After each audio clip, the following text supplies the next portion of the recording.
What's up everyone, Jase Dussia here. Today I've got the Extra 300 60E Pro from Flex Innovations. This is a newer release.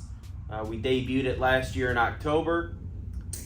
The Extra 300 is a 60-inch wingspan balsa model, electric 6-cell application, around a 4,000 milliamp battery. I've really run anywhere from a 33 to 4200, so pretty decent range there for battery size options. The Extra 300 is available in both ARF and PNP configuration. For the PNP, you have the dual sky motor, carbon fiber 16x7 propeller, the Flex 18007 HV servos with aluminum servo arms.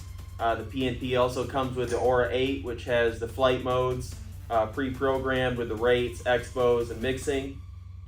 Today I'm going to go over this whole thing pretty much from nose to tail on some of the features for both the ARF and PNP. Even the ARF is a really simple and quick build with all the features that are included. Really happy with how the Extra turned out. This is a design that I've been working on for a little while now, and it's a really great all-around airplane. Any flying style. If you're just getting into 3D or aerobatics, it's extremely predictable, slows down super nice, really rock solid. It honestly flies a little bit bigger than a 60-inch airplane normally would. And then of course it's really fun and a great option for high-level pilots, competition pilots. Super stable and predictable, draws really nice lines, slows down well on down lines, crisp point rolls, snap rolls for precision. It's really well balanced, so really happy with it. I've posted a couple videos, flying videos on my YouTube channel already. We'll probably do some more. But yeah, let's get into this thing and go over some of the cool features. Starting from the nose, we obviously have the spinner that comes with the airframe. This spinner is designed to actually cool the motor slightly as it rotates. You can see the cutouts in the cone itself. And the back plate is actually shaped like a fan. So as the spinner turns, it puts a little bit of air towards the motor. Staying on the topic of cooling, the Extra comes with fiberglass baffling that's pre-molded to fit the cowling. Here's the dual sky carbon fiber propeller, 16x7. The cowling comes with the 4 bolts. The holes are pre-drilled in the cowling, and it also has blind nuts in the tabs, so you don't have to do any drilling. Pressure lip on the bottom of the cowling is opened up already. We have a foam cockpit and dash, pilot figure. Canopy is installed and removed with just this latch here, and the front of the canopy slides underneath the cowling. Have the canopy on the airplane when you're tightening the cowling so that you make sure it has plenty of room to slide underneath and it isn't too tight. Latch is spring loaded, so we just hold it back and we pull the canopy off. Looking at the internals here, super lightweight and strong layout, black fiber laminate. These openings in the bottom of the fuselage are pre-cut. An air exit location. I'm running a AR620 from Spectrum, just a simple 6-channel receiver.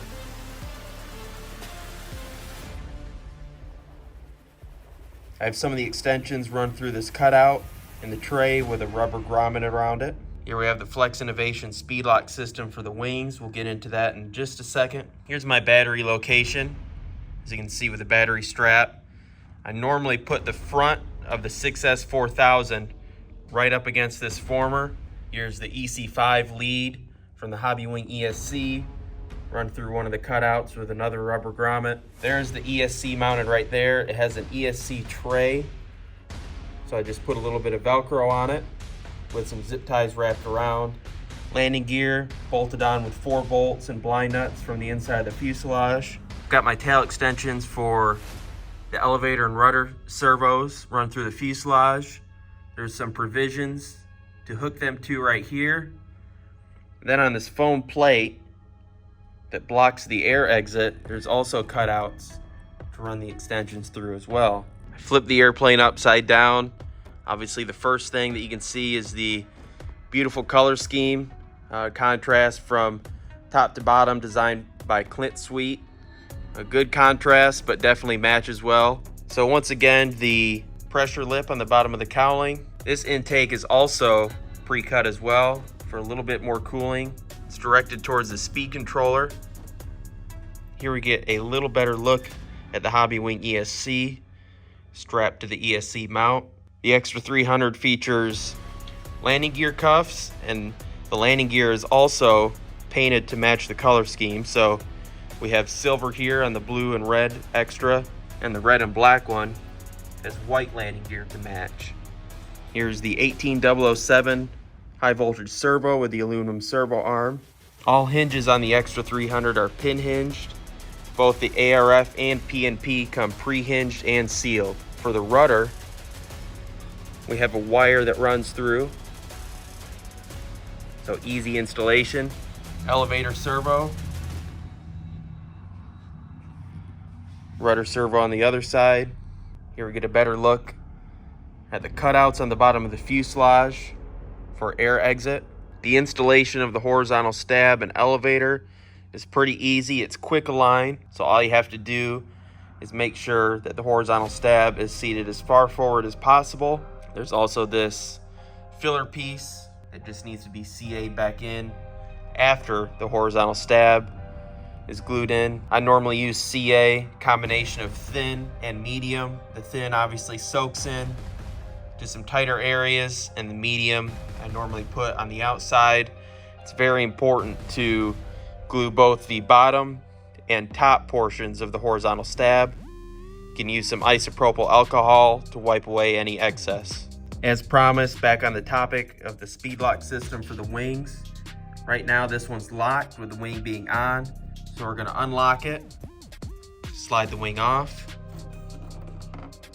pull out, push up.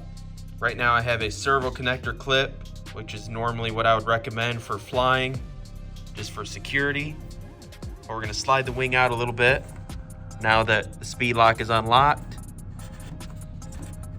Going to take a look and see the tab for the speed lock system and 2 anti-rotation pins. Slide the wing back on. The anti-rotation pins are going to align to their holes in the fuselage. Now all we need to do is just lock the speed lock back in place. We want to make sure that the handle is seated into the provision. As you probably noticed, the Extra 300 comes with optional side force generators. Right now it's installed on the airplane and ready for flight. To take them off, it's a quick release system, so you don't have to thread the bolts out all the way. Just thread them out a little bit.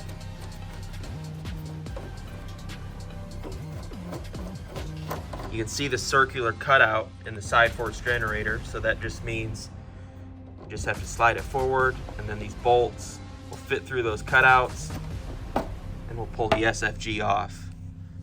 You can see the spacer at the wingtip as well.